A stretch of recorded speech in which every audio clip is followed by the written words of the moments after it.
নমস্কার বন্ধুরা, ঝর্ণার শখের ছাদ বাগানে আপনাদের সকলকে স্বাগত। এই দেখুন বন্ধুরা, আলু গাছের গোড়ায় মাটি কমে গেছে। আপনাদের ছাদ বাগানের আলু গাছগুলোও যদি এই রকম বড় হয়ে যায়, তাহলে কিন্তু তার গোড়ায় অবশ্যই একটু মাটি দিয়ে দেবেন। এই সময়ে কিন্তু আলুগুলো বড় হওয়ার সময় এখন গোড়ায় অবশ্যই একটু মাটি দরকার। আর আমার গাছগুলো তো কিচেন ওয়েস্টের ওপরে বসিয়েছিলাম, তার জন্য বেশি মাটি কমে গেছে। আর আমার গাছগুলো তো আগে দরকার মাটি দেওয়ার। তো তার জন্য দেখুন আমি কিভাবে মাটি তৈরি করে নিচ্ছি। এই মাটিতে আছে গোবর সার আর বাগানের সাধারণ মাটি, ওটা মেশানো আছে। তার সঙ্গে আমি মেশাবো ঘর তৈরি করা যে বালি, ওই বালি দিয়ে দিলাম এই 1 বাটি। আর দিয়ে দিলাম 1 বাটি কাঠের ছাই। কাঠের ছাই, বালি, মাটি আর গোবর সার একসঙ্গে মিশিয়ে দিলে মাটিটা কিন্তু খুব সুন্দর ঝুরঝুরে হয়। এই ঝুরঝুরে মাটিই কিন্তু দরকার আলুর জন্য। এই রকম ঝুরঝুরে মাটি আলু গাছে দিলে গাছটাও যেমন সুন্দর হবে, তার সঙ্গে কিন্তু আলুগুলোও দারুণ বড় হবে। তো মাটিগুলো আমি খুব ভালো করে মিশিয়ে নিলাম।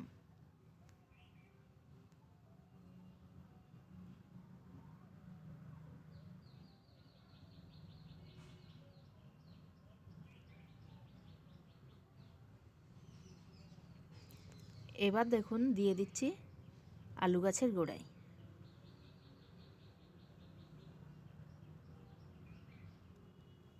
এমনিতেই এই আলু গাছের বেডগুলো কিন্তু আমার খুবই হালকা, কারণ নিচে দেওয়া ছিল কিচেন ওয়েস্ট। অনেক কিচেন ওয়েস্ট দেওয়া ছিল, তার উপরে অল্প একটু মাটি দিয়ে কিন্তু আমি আলুটা বসিয়েছিলাম। তো কিচেন ওয়েস্টগুলো আস্তে আস্তে বসে গিয়ে এতটা মাটি কমে এসেছে।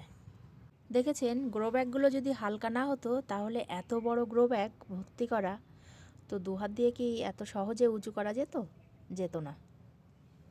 বরং এখন যে মাটিগুলো আমি দিচ্ছি এগুলো একটু ভারী হবে। আগে কিন্তু তেমন ভারী কিছুই দেওয়া ছিল না বস্তার মধ্যে। তো যাই হোক, মাটিগুলো আমি ভাগ করে সব আলু গাছের গোড়ায় দিয়ে দিলাম।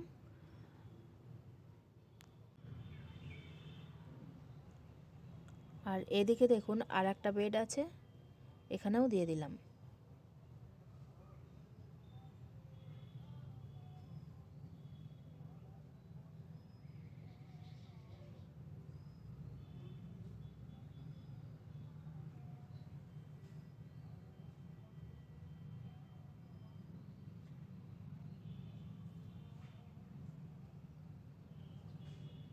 এবার আমি ছাদ বাগানে একটা নতুন জিনিস বসাবো। এই দেখুন, কি বলুন তো, এটা হলো পটল গাছ। পটল গাছ নিয়ে এসছি আমি। এই বেডের মধ্যেই পটল গাছ দুটো বসিয়ে দেব। আমার ছাদ বাগানে আমি প্রথম পটল গাছ লাগাচ্ছি, জানি না হবে কি না, তবুও বসিয়ে তো দিলাম, দেখা যাক হয় নাকি। তো যার কাছ থেকে পটল গাছটা এনেছি সে বলেছে যে এই রকম নাকি লম্বা করে পটল গাছ বসাতে হয়। তো লম্বা করে খুঁড়ে নিয়ে আর দুপাশের 2 মুখ নাকি বাইরে বার করে রাখতে হয়। তো আমিও ঠিক সেইভাবেই এই পটল গাছটা বসিয়ে দিলাম। যেভাবে বলেছে আমি সেইভাবেই বসালাম। দেখা যাক কি হয়। আর এ পাশের দিকেও আর একটা দিয়ে দিলাম। মাঝখানে রয়েছে আমার ডালিয়া ফুল গাছগুলো। তো ডালিয়া ফুলগুলো শুকিয়ে গেলে ফুল গাছগুলো আমি তুলে দেব। তখন থাকবে শুধু পটল। জানি না পটল হবে কি না, দেখা যাক কি হয়। বসিয়ে তো দিই, গাছটা যদি বাঁচাতে পারি তাহলে অবশ্যই মনে হচ্ছে পটল হবে। তো গাছটা আমি দুদিকে বসিয়ে দিলাম, 2খানা গাছ।